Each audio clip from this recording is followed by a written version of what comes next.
Hello and welcome to the class. Students, today we are going to talk about types of communication, verbal, written and non-verbal. First of all, the introduction.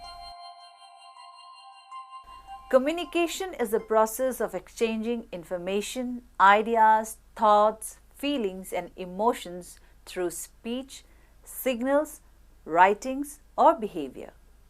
Objective of every communication is to have people understand what we are trying to convey. In communication process, a sender, that is encoder, encodes a message and then using a medium or channel sends it to the receiver, that is decoder, who decodes the message and after processing information sends back appropriate feedback or reply using a medium or channel. People communicate with each other in a number of ways that depend upon the message and its context in which it is being sent. Choice of communication channel and your style of communicating also affect communications. First of all, let us discuss about types of communication. There are three types of communication, including verbal communication, involving listening to a person to understand the meaning of a message, written communication, in which a message is read, and non-verbal communication involving observing a person and inferring meaning. Verbal communication.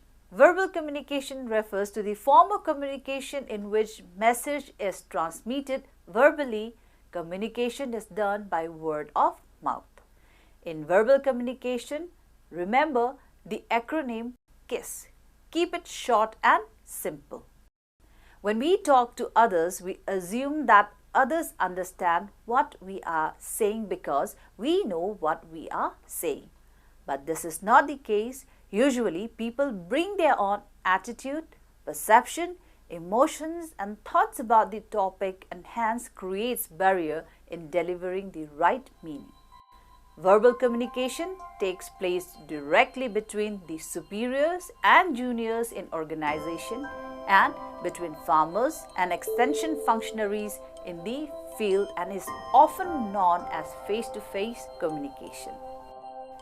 It takes in the forms of talks, a public address, verbal discussions, telephonic talks and other artificial media such as audiovisual aids, speeches and orders, holdings of meetings and conferences, lectures, social get-togethers, training sessions, museums, exhibitions, counseling, etc.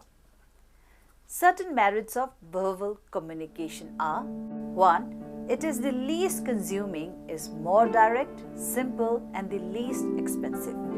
2. It is more communicative and effective and aids in avoiding delays, red tape and formalities. 3. It generates a friendly and cooperative spirit. 4.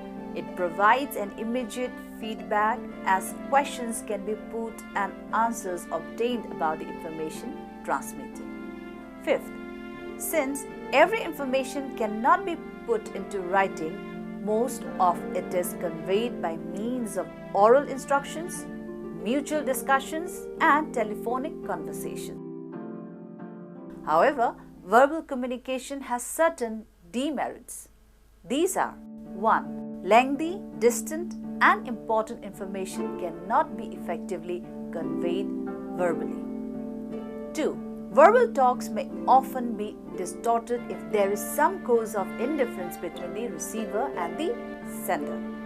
3. It is inadequate where permanency and uniformity of form are required. 4. Due to various communication gaps as a result of status and other physical or personal barriers, communication is incomplete. 5th, spontaneous responses may not be carefully thought. 6th, the spoken words can be more easily misunderstood than the written words. Now coming to written communication. A written communication is always put into writing and generally used when the audience is at a distance or when a permanency or record is required or where its preservation is essential in case it is needed as evidence in cases of dispute. In written communication, message can be transmitted via email, letter, report, memo, etc. Message in written communication is influenced by the vocabulary and grammar used, writing style, precision and clarity of the language used. Memos, reports, bulletins and electronic mail, etc. are the types of written communication. Written communication is often synchronous. That is, the sender can write a message that the receiver can read at any time, unlike a conversation that is carried on in real time. A written communication can also be read by many people. Merits of written communication. 1. Messages can be edited. 2. It can be revised many times before it is actually sent. 3. It provides record for every message sent and can be saved for later study. 4. It enables receiver to fully understand it and send appropriate feedback. 5. It is reliable when transmitting lengthy information on financial, production or other important data. Demerits of written communication. 1. It does not bring instant feedback. 2. It takes more time in composing a written message as compared to word of mouth. 3. Number of people struggles for writing ability. 4. It sometimes leads to excessive formality and rigidity in personal relations. 5th, even though such communication has been transmitted, it is not certain whether the receiver has understood it. Some of the examples are given below. A. Personal letter. Personal letter is written by the extension agent to particular farmer or homemaker in connection with extension work. This should not be regarded as a substitute for personal contact. Objectives. 1. To answer to queries relating to problems of farm and home. 2. To send information or seek cooperation and important extension. Technique. 1. Send the letter in time, or if a letter has already been received, send a prompt reply. 2. The content should be clear, complete, to the point and applicable to farmers' own situation. 3. Use simple and courteous language. B. Farm publication. Farm publication is a class of publications prepared by the extension agency in printed form, containing information relating to the improvement of farm and home. Farm publications are of various types such as leaflet, folder, bulletin, newsletter, journal and magazines. A. Leaflet.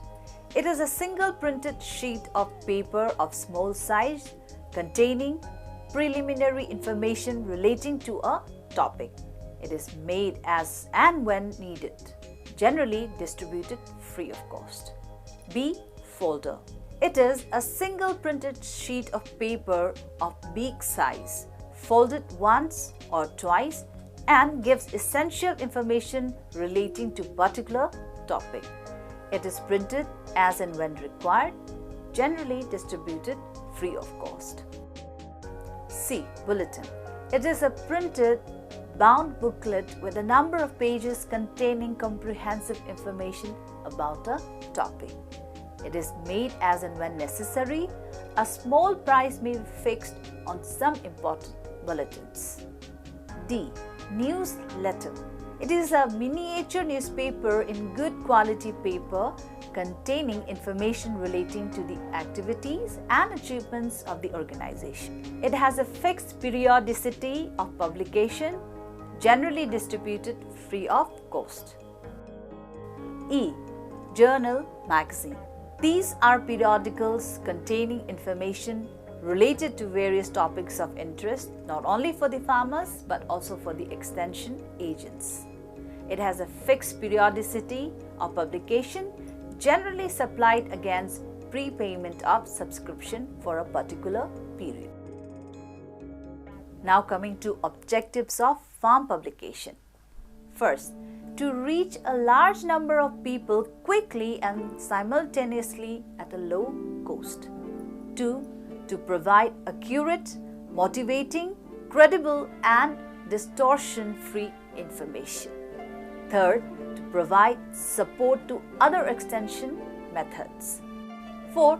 To facilitate use of convenience and to serve as a future reference. So, what are the limitations of farm publication? First, cannot widely used in areas of low level of literacy. 2. May lose its significance if not carefully prepared and used. Third, periodical revision is necessary to keep the publications up to date. Now coming to non-verbal communication. Non-verbal communication is the sending or receiving of wordless messages. We can say that communication other than oral and written, such gestures, body language, posture, tone of voice, or facial expressions. Non-verbal communication helps receiver in interpreting the message received. Non-verbal communication is also known as silent language. Often, non-verbal signal reflects the situation more accurately than verbal communication and hence affect the effectiveness of message. For example, a smile, glance, stare or a frown convey different meanings. So, what are the components of non-verbal communication? The components of non-verbal communication are 1. Kinesics. Kinesics is the interpretation of body language such as facial expressions and gestures, or more formally, non-verbal behavior related to movement either of any part of the body or the body as a whole. Body language is technically known as kinesics. Body language is the unconscious and conscious transmission and interpretation of feelings, attitudes and moods through 1. Body posture, movement, physical state, position and relationship to other bodies, objects and surroundings. 2. Facial expression and eye movements. And third, this transmission and interpretation can be quite different to the spoken words. Body movements include gesture, facial expressions and other physical movements. Every body movement conveys a certain meaning. For example, raising an eyebrow conveys disbelief, rubbing the nose indicates puzzlement, and shrugging shoulders shows indifference. When a person is eager to hear something, he sits with his feet under the chair, toes pressured to the ground, and leans forward on the desk. When a person is listening carefully, he maintains eye contact and frequently nods his head. Body language coupled with verbal communication gives more meaning to a message. 2. Proxemics. Proxemics is the technical term for person-space aspect of body language. Proxemics is the study of measurable distance between people as they interact. Body spacing and postures are unintentional reactions to sensory fluctuations or shifts such as subtle changes in the sound and pitch of a person's voice. Social distance between people is reliably correlated with physical distance, as are intimate and personal distance, according to the following delineations. 1.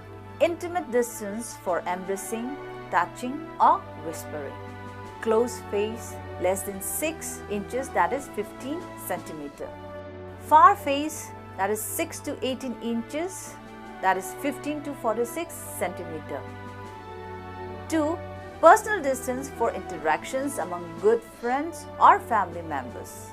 Close face 1.5 to 2.5 feet, that is 46 to 76 centimeter. Far face 2.5 to 4 feet, that is 76 to 120 centimeter. Third, social distance for interactions among acquaintances. Close face 4 to 7 feet, that is 1.2 to 2.1 meter. Far face 7 to 12 feet, that is 2.1 to 3.7 meter. 4. Public distance used for public speaking. Close face 12 to 25 feet, that is 3.7 to 7.6 meter.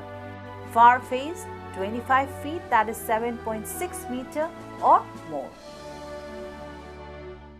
3. Oculasic. It is a study of the role of eye contact in non-verbal communication. Our eyes are a very significant aspect of the non-verbal signals we send to others. Oculasics is one form of non-verbal communication, which is the transmission and reception of meaning between communicators without the use of words. It can include the environment around the communicators, the physical attributes or characteristics of the communicators, and the behavior of the communicators. 4. Chronemics. Chronemics is the study of the use of time in non-verbal communication. The way we perceive time, structure our time, and react to time is a powerful communication tool and helps set the stage for the communication process.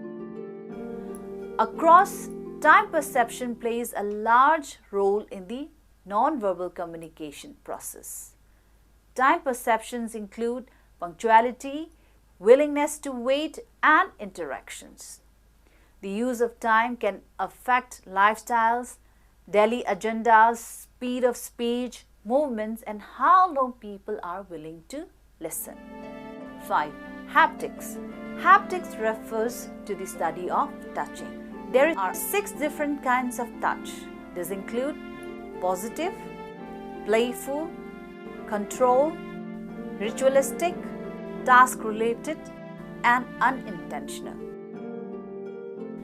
Managers should know the effectiveness of using touch while communicating to subordinates, but need to be cautious and understand how touch can be misunderstood.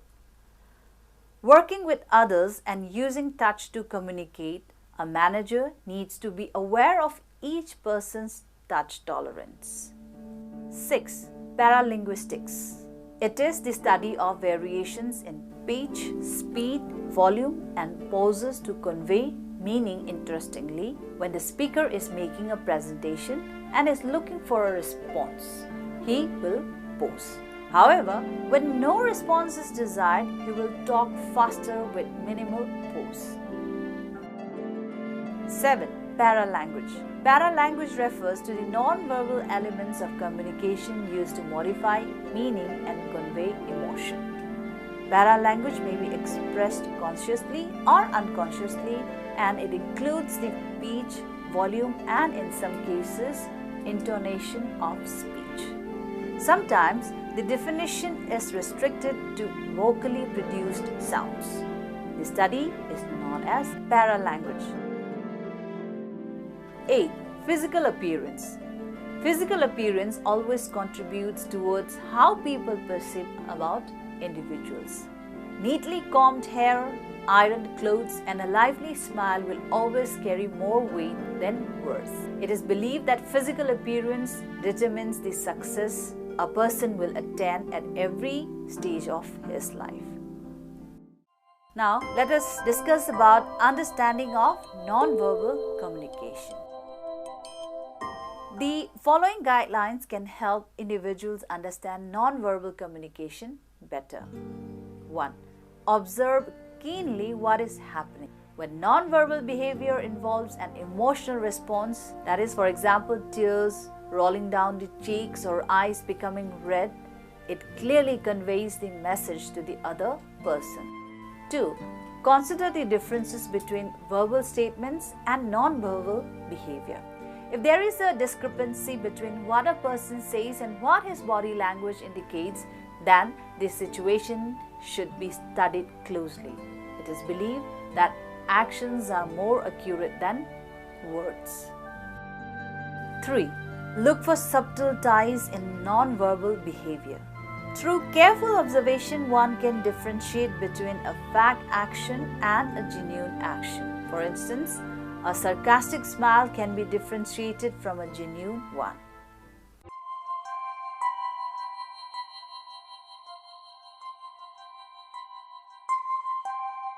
Students, after all the discussions we had today, we can conclude that communication is very important in every organization, whether it is profitable or non-profitable organization. Effective communication is the responsibility not only of the sender but also of the receiver of the information. We need to be a good listener. We need to listen actively with both our ears and our eyes open, hearing what others say and write appropriate information, and also understand their non-verbal communication.